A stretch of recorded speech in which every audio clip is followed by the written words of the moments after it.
Aujourd'hui, je vous parle de taille de vêtements. Êtes-vous de ceux et celles qui détestent les cabines d'essayage et pour qui c'est tout simplement angoissant de se faire demander quelle est votre taille quand vous rentrez dans un magasin? Et que dire des tailles de vêtements qui sont jamais les mêmes quand on va d'un magasin à l'autre?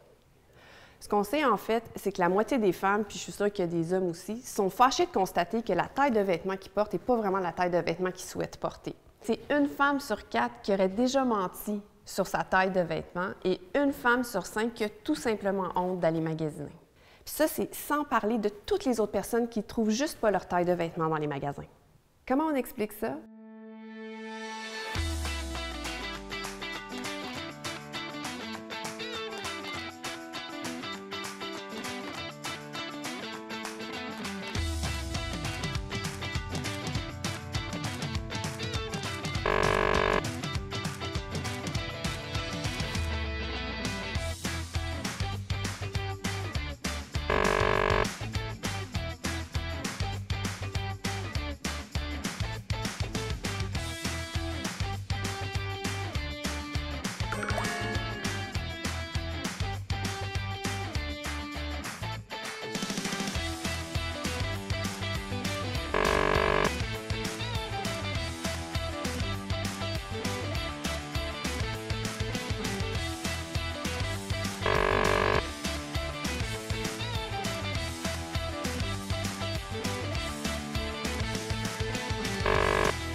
Comment on explique ça? En fait, c'est que les tailles et les chiffres sont manipulés par certaines compagnies de vêtements en fonction de leur clientèle cible.